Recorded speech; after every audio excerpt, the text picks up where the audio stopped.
Voice सहाय advent काल के तीसरे रविवारी आराधना में आप सबों का हार्दिक स्वागत है। आइए हम लोग आज के लिए जो आह्वान वचन है उसको सुनेंगे, जो हमें मिलता है भजन संहिता भजन नंबर 97 उसका पहला और दूसरा पद। भजन संहिता भजन नंबर 97 पहला और दूसरा पद। यहोवा राजा हुआ है, पृथ्वी मगन हो और द्वीप जो बहु तेरे हैं वह भी आनंद करें। बादल और अंधकार उसके चारों ओर है, उसके सिंहासन का मूल धर्म और न्याय है। यहाँ तक आमीन। आइए हम प्रार्थना करें। हे सर्वशक्तिमान परमेश्वर दयालु पिता, हम तुझे धन्यवाद देते हैं कि तूने बीते समय में हम हर एक के संग साथ रहा, हर एक के रक्षा रखवाली आढ़ाल किया, हर एक प्रकार के संकट विपत्ति से हम हर एक को सुरक्षित रखा, सुस्वस्थ जीवन के साथ आज के दिन को देखने दिया। तुझे धन्यवाद देते हैं हर एक आशीषों के लिए। तुझसे प्रार्थना है हमारे सारे पापों से अपराध गुनाहों को दया से क्षमा कर, शुद्ध और पवित्र मन दे और अपनी पवित्र आत्मा से हमारी अगुवाई कर कि हम तेरी महिमा स्तुति आत्मा और सच्चाई से करने सके।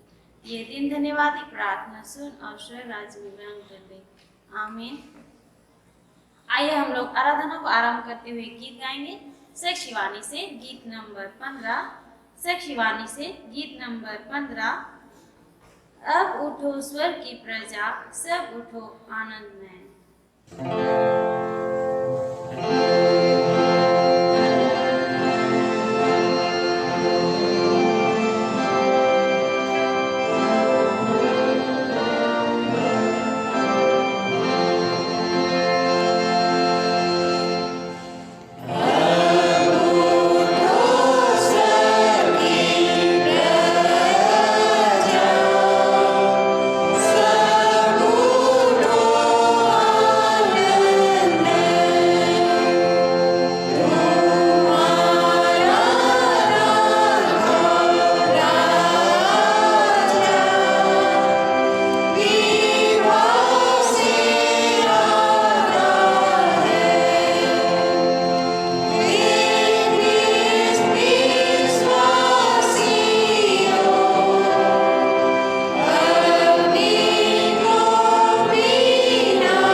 खड़ी हो जाएगी। परमेश्वर पिता और पुत्र और पवित्र आत्मा के नाम से आमीन। हमारी सहायता ईश्वर के नाम से है, जिसने स्वर्ग और पृथ्वी को सृजा।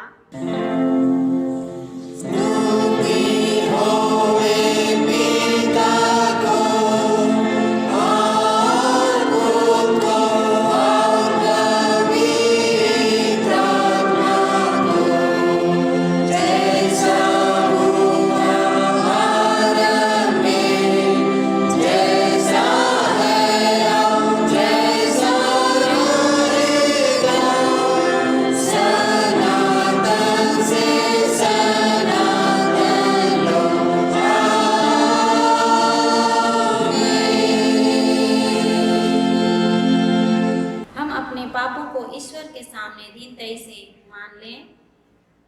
हे सर्वशक्तिमान ईश्वर दयालु पिता, हम दीनताई से अपने सब पाप और अपराधों को तेरे सम्मुख मान लेते हैं। तू अपने प्रिय पुत्र हमारे प्रभु यीशु ख्रिस्ट के कारण हम पर दया दृष्टि कर और हमारे सब पापों को क्षमा कर। आमीन।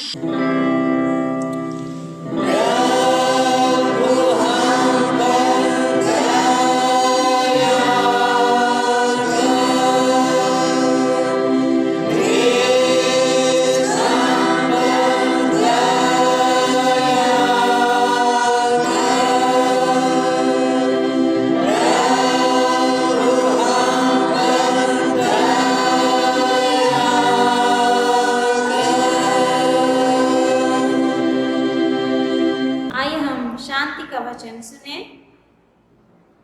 यह वचन विश्वास योग्य और सर्वथा ग्रहण योग्य है कि ख्रिस्ट यीशु पापियों को बचाने के लिए जगत में आया। पहला तीमुथियुस 1:15। आमीन।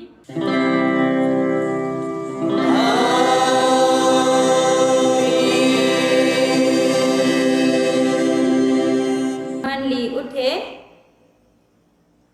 सबसे ऊंचे स्थान में ईश्वर का गुणानुवाद हो।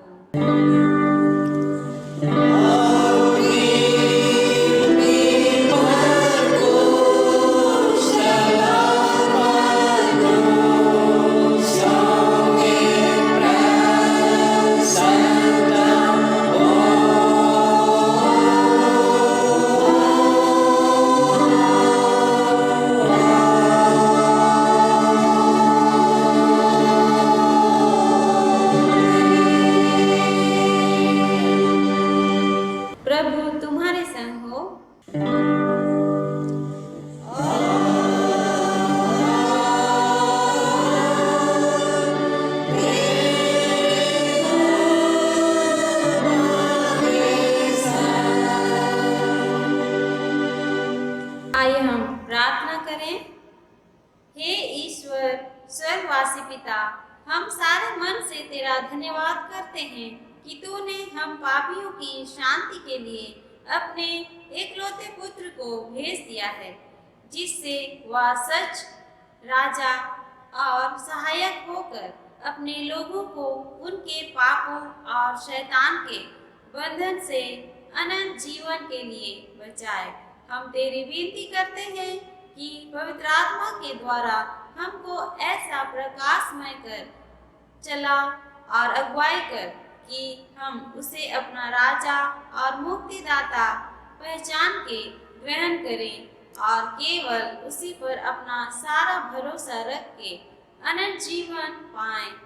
तेरे पुत्र हमारे प्रभु के द्वारा। आमीन।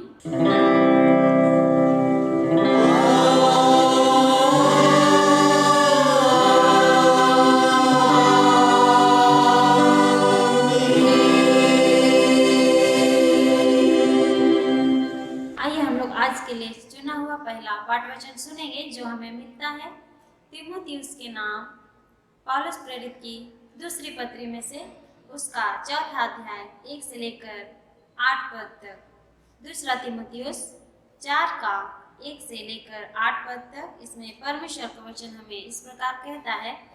परमेश्वर और मसीह यीशु को गवाह करके जो जीवितों और मरे हुओं का न्याय करेगा और उसके प्रकट होने और राज्य की सुधि दिलाकर मैं तुझे आदेश देता हूँ कि तू वचन का प्रचार कर, समय और असमय तैयार रह, सब प्रकार की सहनशीलता और शिक्षा के साथ उलाहना दे और डांट और समझा, क्योंकि ऐसा समय आएगा जब लोग खरा उपदेश ना सह सकेंगे, पर कानों की खुजली के कारण अपनी अभिलाषाओं के अनुसार अपने लिए बहुत से उपदेशक बटोर लेंगे और अपने कान सत्य से फेर कर कथा कहानियों पर लगाएंगे। पर तू सब बातों में सावधान रह, दुख उठा, सुसमाचार प्रचार का काम कर और अपनी सेवा को पूरा कर, क्योंकि अब मैं अर्घ के समान उंडेला जाता हूँ और मेरे कूच का समय आ पहुँचा है।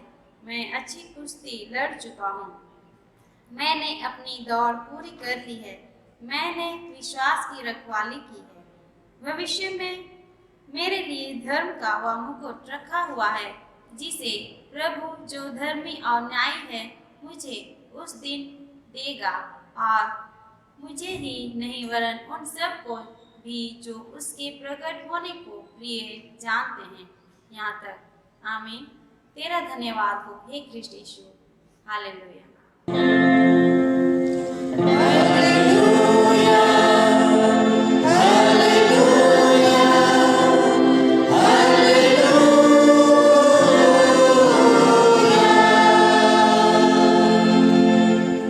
अब हम समस्त क्रिस्टियानी कलीसिया के संग अपना महापवित्र विश्वास मान लेके यूं कहें, मैं विश्वास करती हूँ परमेश्वर पिता पर, जो स्वर्ग और पृथ्वी का सर्वशक्तिमान सृजनहार है, और उसके एकलौते पुत्र अपने प्रभु यीशु ख्रिस्त पर, जो पवित्र आत्मा से गर्भ में आया, कुंवारी मरियम से उत्पन्न हुआ, पुन्तियुस पिलातुस की आज्ञा से दुख उठाया, क्रूस पर चढ़ाया गया, मर गया और गाड़ा गया, पाताल में उतरा, तीसरे दिन मृतकों में से जी उठा, स्वर्ग पर चढ़ गया और परमेश्वर सर्वशक्तिमान पिता के दाहिने हाथ बैठा है, जहाँ से वह जीवितों और मृतकों का विचार करने को फिर आवेगा।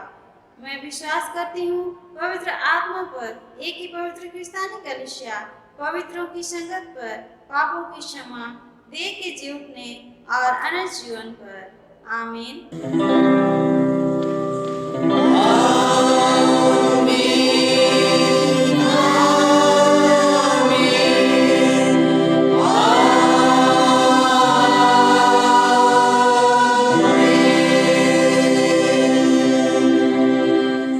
बैठे आराधना के लगातार हम लोग दूसरे गीत गाएंगे। साक्षीवाणी से गीत नंबर 119, साक्षीवाणी गीत नंबर 119। आओ सब पापी लोग हुए जो नरक योग्य, आओ निडर।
से अनुग्रह और शांति मिले। आमीन। आइए हम प्रार्थना करें। हे सर्वशक्तिमान परमेश्वर दयालु पिता, हम तुझे धन्यवाद देते हैं कि तूने हमें यह अवसर दिया कि अभी हम तेरे वचनों को सुनने जा रहे हैं। तुझे धन्यवाद देते हैं परमेश्वर पिता हर एक आशीषों के लिए। तुझसे प्रार्थना करते हैं अपनी दया और आशीष हमारे बीच में दे और अपनी पवित्र आत्मा से हमें अगुवाई कर कि हम जो वचन अभी सुनना चाहते हैं, सीखना चाहते हैं, उसे अच्छे रीति से समझ सके, सीख सके और उसे अपने मन हृदय में रख सके और उसके अनुसार चलने वाले बने। तो इससे प्रार्थना है तेरे वचन को सुनने और सुनाने में हमारे की अगुवाई कर और हम हर एक को अगुवाई करके हम अपनी चिंताओं को परे रखकर तेरे ही वचन को सुने। ये दिन धन्यवादी प्रार्थना सुन और स्वर्ग राज्य में ग्रहण कर ले। आमीन। आज के लिए चुना हुआ उपदेश वचन हमें मिलता है मत्ती रचित सुसमाचार में से उसका 11 अध्याय 2 से लेकर 10 पद तक। मत्ती रचित सुसमाचार उसका 11 अध्याय 2 से लेकर 10 पद तक। इसमें परमेश्वर का वचन इस प्रकार कहता है, यूहन्ना ने बंदीगृह में मसीह के कामों का समाचार सुना और अपने चेलों को उससे यह पूछने भेजा, क्या आने वाला तू ही है या हम किसी दूसरे की बाट जो है?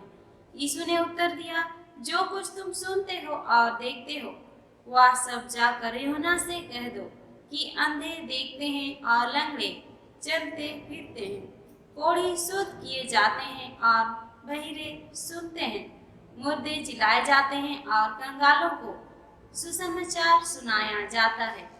और धन्य है वह जो मेरे कारण ठोकर ना खाए। जब वे वहां से चल दिए तो यीशु यूहन्ना के विषय में लोगों से कहने लगा, तुम जंगल में क्या देखने गए थे? क्या हवा से हिलते हुए सरकंडे को? फिर तुम क्या देखने गए थे? क्या कोमल वस्त्र पहने हुए मनुष्य को? देखो, जो कोमल वस्त्र पहनते हैं वे राजभवनों में रहते हैं। तो फिर क्यों गए थे? क्या किसी भविष्यवक्ता को देखने को? हाँ, मैं तुमसे कहता हूँ कि भविष्यवक्ता से भी बड़े को। या वही है जिसके विषय में लिखा है, देख मैं अपने दूत को तेरे आगे भेजता हूँ जो तेरे आगे तेरा मार्ग तैयार करेगा। यहाँ तक। आमीन। मंडली बैठे। मसीह में प्रिय माता पिता, भाई और बहनों, हम देखते हैं कि किसी प्रोडक्ट को लॉन्च करने के पहले या किसी मूवी को रिलीज करने से पहले उसके बारे में प्रचार या एडवर्टाइजमेंट किया जाता है ताकि उसके आने से पहले ही लोगों के मनों में उसके लिए उत्सुकता बने और उस चीज को वे आसानी से ग्रहण कर सकें। अर्थात उसके लिए प्रचार के द्वारा रास्ता तैयार किया जाता है। ऐसा कहने से गलत नहीं होगा।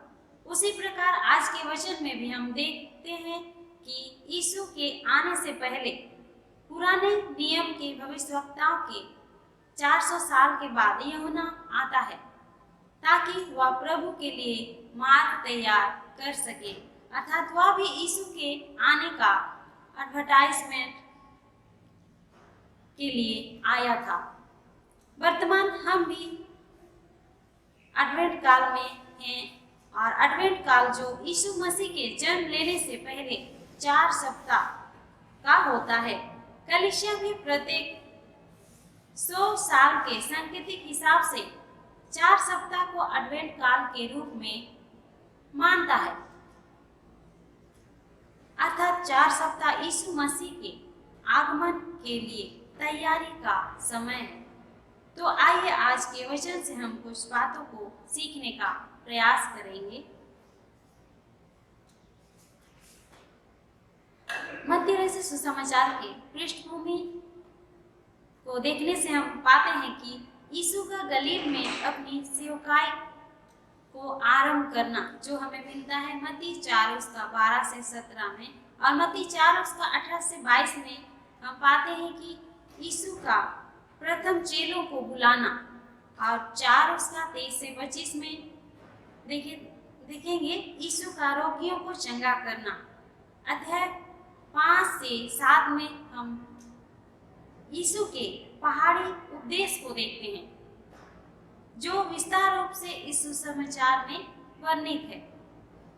अध्याय 10 में यीशु के 12 चेले और उसके सेवा कार्य में भेजे जाने के बारे में वर्णन किया गया है। आज का उपदेश वचन में ईश्वर यूहन्ना के विषय में दिया गया है। यीशु के द्वारा चंगाई, उद्धार और सशक्तिकरण पर जोर दिया गया है। और यूहन्ना को हम यूहन्ना बपतिस्मा देने वाले के रूप में जानते हैं, जो एक भविष्यवक्ता था, जो यहूदियों के जंगल में मन फिराव का प्रचार करने वाला था, जिसके बारे यशायाह भविष्यवक्ता के द्वारा चर्चा की गई। जंगल में एक पुकारने वाले का शब्द हो रहा है कि प्रभु का मार्ग तैयार करो, उसकी सड़कें सीधी करो, जो हमें मत्ती 3 अध्याय 2 से 3 पद में मिलता है। और यूहन्ना जो था वह निडर और साहस के साथ प्रचार करता था।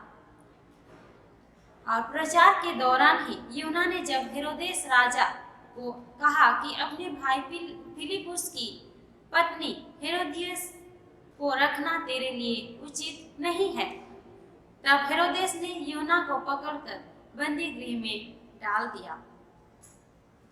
जैसे हम लोग पद 2 और 3 में देखते हैं कि यूहन्ना बंदी गृह में रहते हुए मसीह के कामों का समाचार सुनता है और अपने चेलों को यीशु से यह पूछने भेजता है कि क्या आने वाला तू ही है या हम किसी दूसरे का बाट जो है। और यहाँ हम लोग देखते हैं कि यह संभावना है कि यूहन्ना ने यह सवाल अपने लिए नहीं पूछा हो, लेकिन अपने शिष्यों के लिए प्रश्न को पूछा हो, क्योंकि यूहन्ना चाहता था कि जो उसके शिष्य हैं यीशु के पास जाएं और अपने लिए प्रश्न पूछें, जिससे वे यीशु पर अपना ध्यान केंद्रित कर सकें। क्योंकि हम यूहन्ना 1 का 29 से 36 और अन्य संदेशों में यह संकेत पाते हैं, जो कि इससे पहले ही यूहन्ना ने यीशु को मसीहा के रूप में स्पष्ट रूप से मान्यता दी थी। यूहन्ना 1:29 में लिखा है, देखो परमेश्वर का मेमना जो जगत का पाप उठा ले जाता है। अर्थात यूहन्ना ने पहले से ही यीशु मसीह को मसीहा के रूप में स्पष्ट कर दिया था। और पद 4 से 6 में हम लोग देखते हैं यीशु का यूहन्ना के सवाल का जवाब देना। जो यूहन्ना ने सवाल किया था उसके जवाब के रूप में यीशु मसीह कहते हैं, जाओ और यूहन्ना को वे बातें बताओ जो तुम देखते और सुनते हो। जैसा कि लिखा है, जो सुनते और देखते हो। अर्थात यूहन्ना के शिष्यों ने जो सुना वह था पहाड़ी उपदेश, जो हमें अध्याय 5 से 7 में मिलता है, और जो देखा वह यीशु के चमत्कार थे, जो अध्याय 8 से 9 में मिलता है।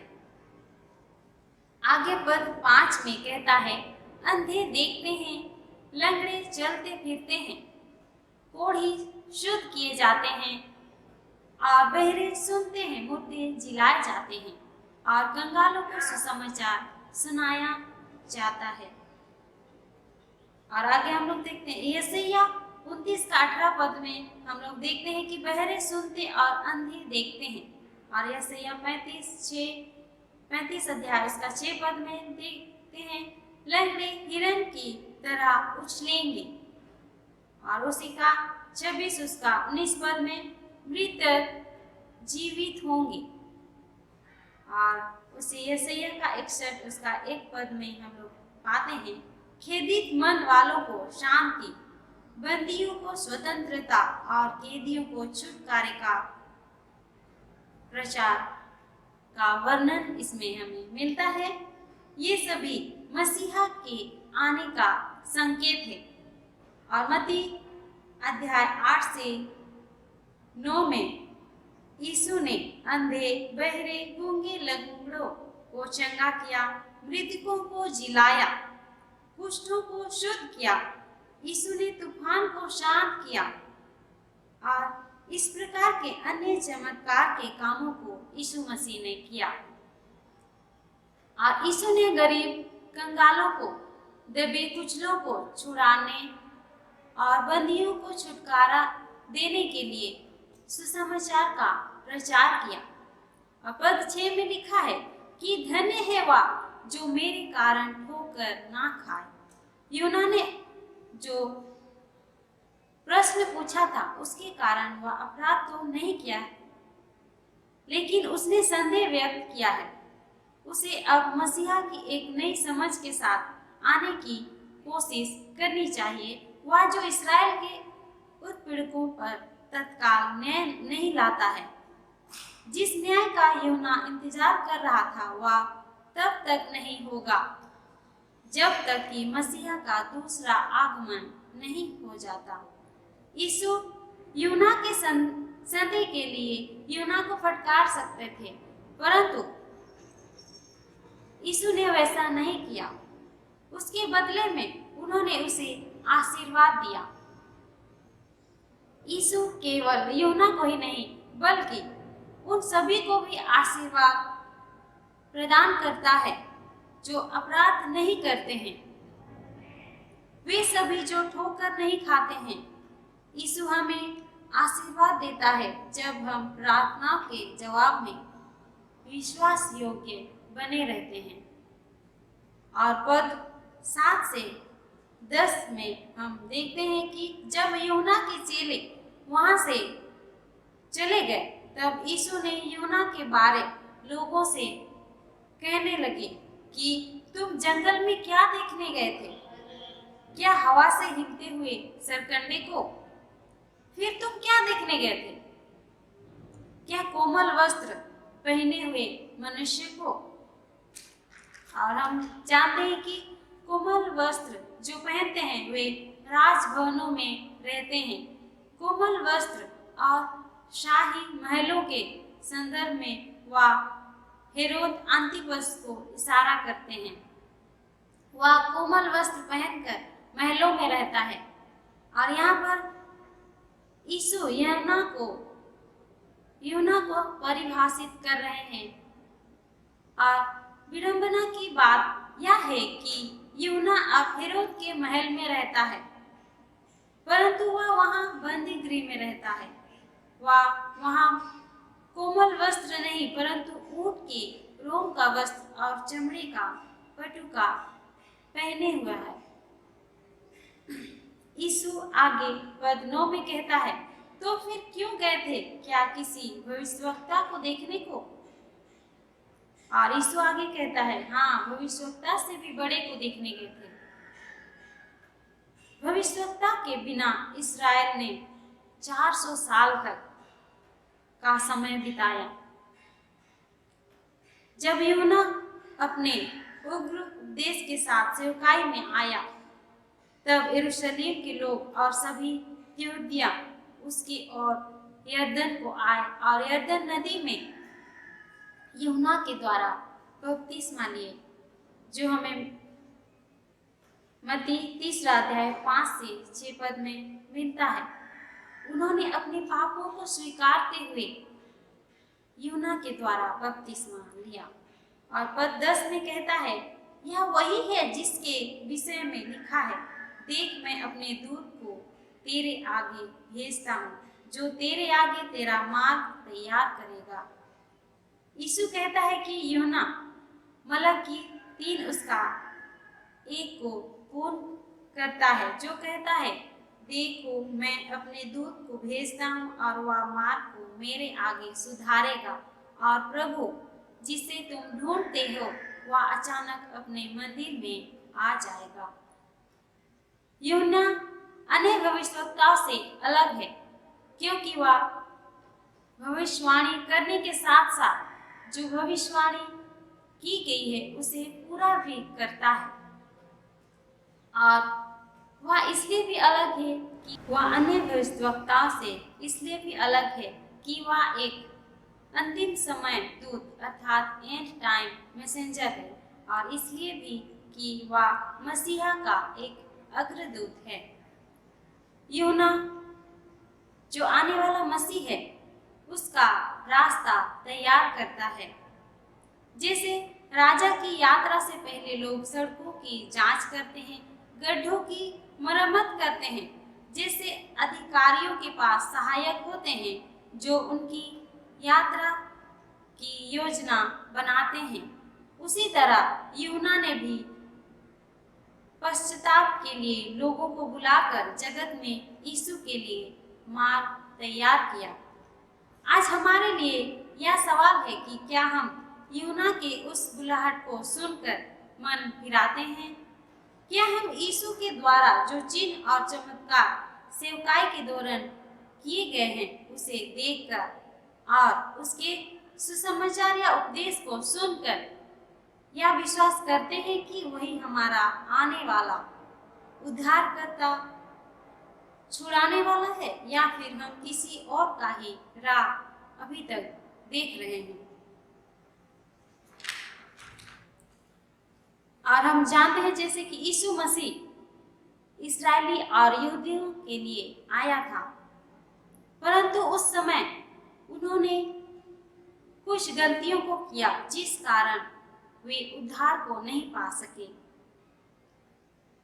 उनमें से पहली गलती है जो यूहन्ना 1:11 में हम पाते हैं कि वह अपने घर आया और उसके अपनों ने उसे ग्रहण नहीं किया। अर्थात यीशु मसीह इस्राएली और यहूदियों के लिए आया पर उन्होंने उसे ग्रहण नहीं किया। आज हमें ऐसा गलती नहीं करना है। हमें उस आने वाले मसीह को अपने जीवन में ग्रहण करना है। और दूसरी गलती उन्होंने यह किया जो वचन मत्ती उसका 1 अध्याय 21 पद और 23 पद में कहता है। 21 में लिखा है, वह पुत्र जनेगी और तू उसका नाम यीशु रखना, क्योंकि वह अपने लोगों को उनके पापों से उद्धार करेगा।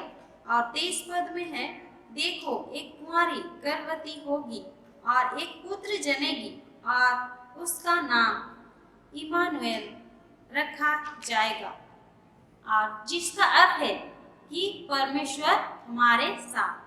अर्थात यीशु के नाम से ही उसके संसार में आने का उद्देश्य स्पष्ट हो जाता है।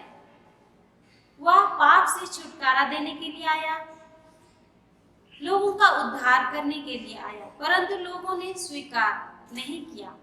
आज हमें वैसे नहीं करना है। हमें अपने जीवन में उस उद्धारकर्ता मसीह को स्वीकारना है उद्धारकर्ता के रूप में। और तीसरा हम लोग देखते हैं यूहन्ना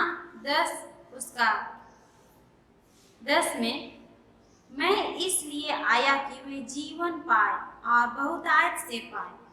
अर्थात यीशु बहुतायत का जीवन देने आया, परंतु इस्राएली और यहूदियों ने उसे ग्रहण नहीं किया और उद्धार प्राप्त नहीं कर पाए। आज हमें अपने जीवन में उसे ग्रहण करना है ताकि हम बहुतायत से जीवन को पा सके। जो बहुतायत का जीवन है उसे प्राप्त कर सके। बहुतायत का जीवन अर्थात शारीरिक और आत्मिक रूप से बहुतायत का जीवन मिलना, अर्थात हर प्रकार से भरपूरी का जीवन मिलना। और जो मरकुस 1:15 में लिखा है कि समय पूरा हुआ है और परमेश्वर का राज्य निकट आ गया है, मन फिरा और सुसमाचार पर विश्वास करो।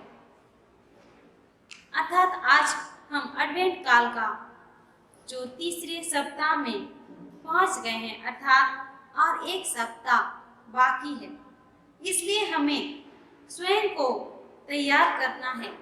अर्थात हमें अपने पापों से मन फिराकर ईश्वर की ओर मन फिराना है और उस सुसमाचार वचन पर विश्वास करना है और उस मसीह के स्वागत के लिए तैयार रहना है, ताकि हम उसके द्वारा अपने जीवन में बहुतायत का जीवन को पा सके। परमेश्वर हमें इस वचन पर अधिकाई से आशीष दे। आमीन। आइए हम प्रार्थना करें। हे सर्वशक्तिमान परमेश्वर दयालु पिता, हम तुझे धन्यवाद देते हैं कि तूने अपने वचन को हमें सुनने और सुनाने में अगुवाई किया।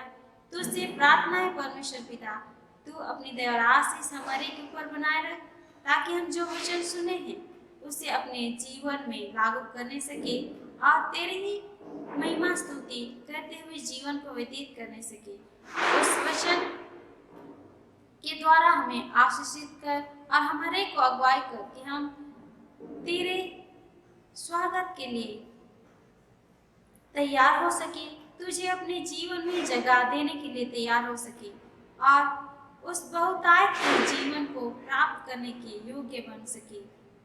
तुझे हर एक बातों के लिए धन्यवाद देते हैं और ये दिन धन्यवादी प्रार्थना तेरे बेटे हमारे प्रभु यीशु मसीह के नाम से मांगते हैं। सुन और स्वर्ग राज में ग्रहण कर ले। आमीन।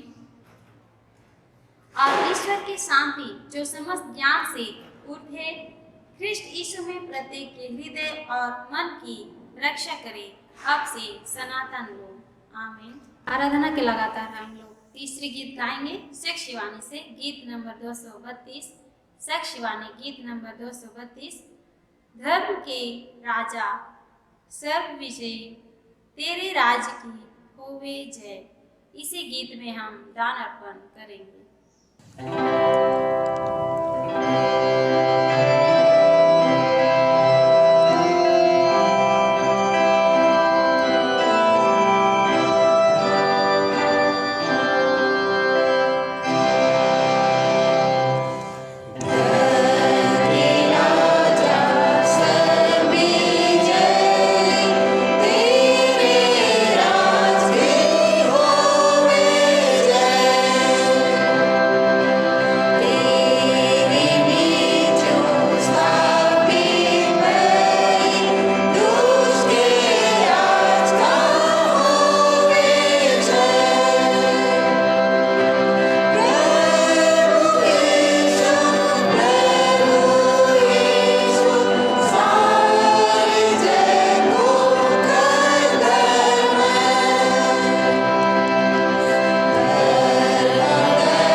उससे पहले वचन सुनेंगे यशायाह उसका 58 का 8 पद। तब तेरा प्रकाश पौ फटने के समान चमकेगा और तू शीघ्र चंगा हो जाएगा।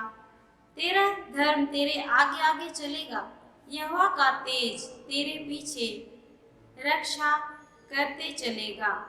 और एक वचन सुनेंगे पहला राजा 2 अध्याय उसका 3 पद। और जो कुछ तेरे परमेश्वर यहोवा ने तुझे सौंपा है उसकी रक्षा करके उसके मार्गों पर चला करना, और जैसा मूसा की व्यवस्था में लिखा है वैसा ही उसकी विधियों तथा आज्ञा और नियमों और चेतावनियों का पालन करते रहना, जिससे जो कुछ तू करे और जहाँ कहीं तू जाए उसमें तू सफल होए। यहाँ तक आमीन। आइए हम प्रार्थना करें।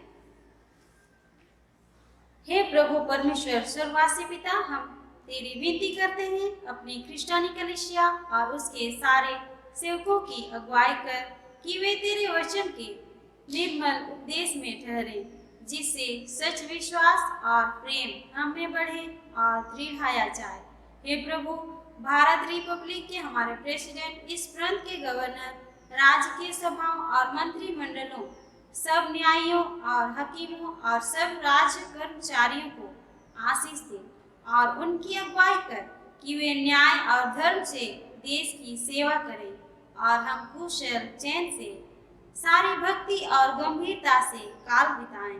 हमारी कलीसियाई सभाओं, सेंट्रल काउंसिल, डायसीजन काउंसिल और कलीसिया की अन्य मंडली सभाओं को आशीष दे कि वे इस मंडली को तेरी पवित्र इच्छा के अनुसार चलाएं।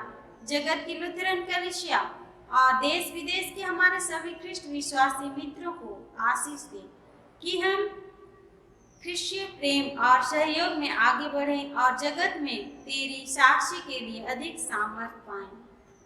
हमारी कलीसिया के सब काम पर आशीष दे।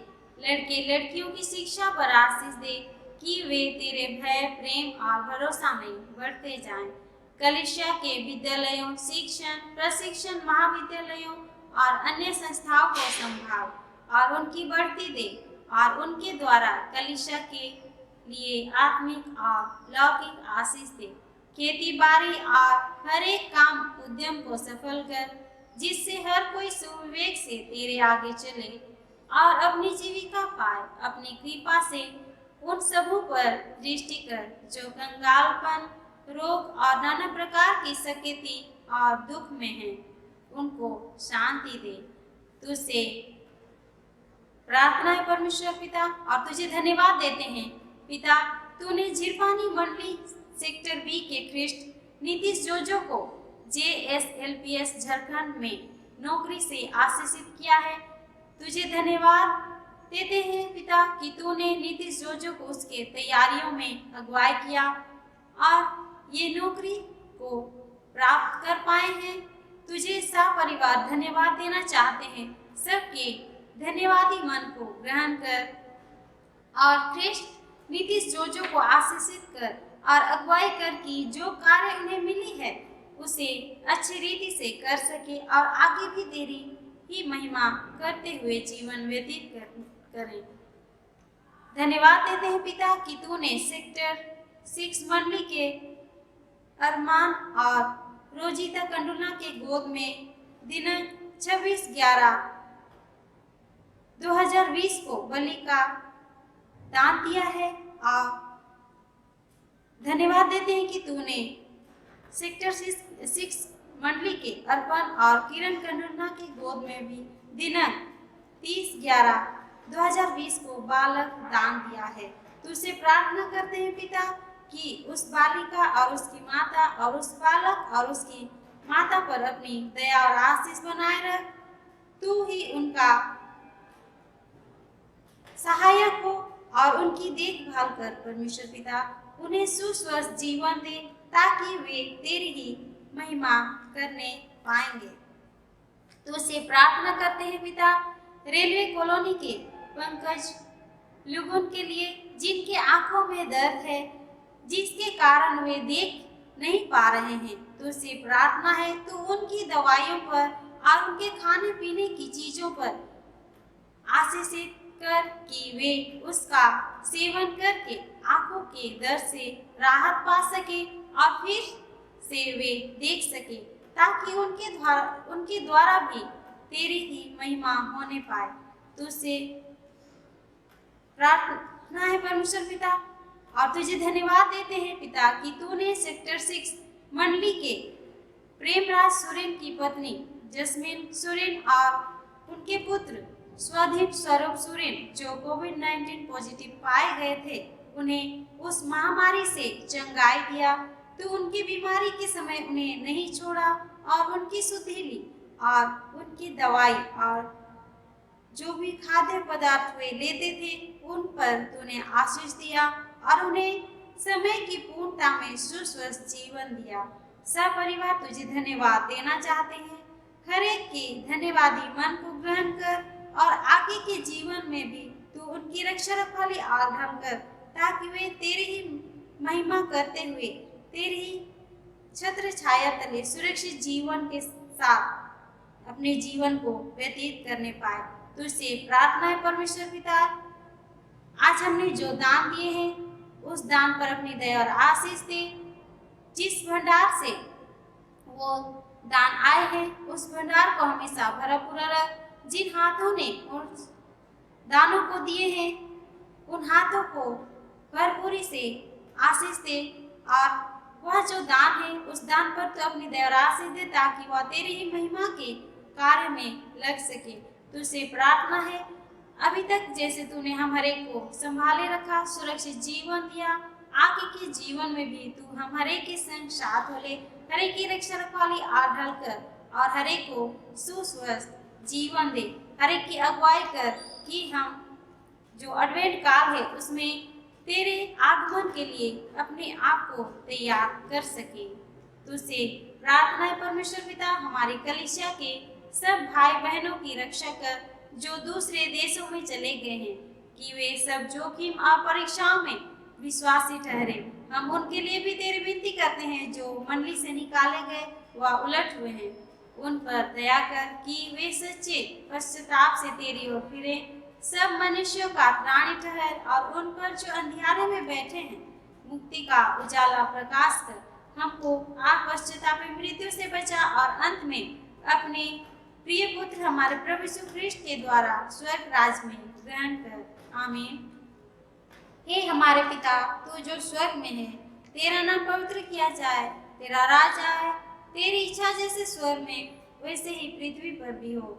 हमारे प्रतिदिन की रोटी आज हमको दे और हमारे अपराधों को क्षमा कर जैसे हम भी अपने अपराधियों को क्षमा करते हैं, और हमको परीक्षा में मत डाल परंतु बुराई से छुड़ा, क्योंकि राज और पराक्रम और महिमा सदा तेरे ही है। आमीन।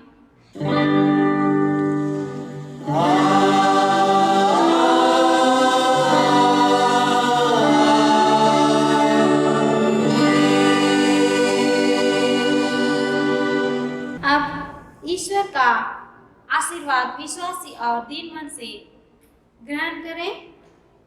परमेश्वर तुझे आशीष दे और तेरी रक्षा करे।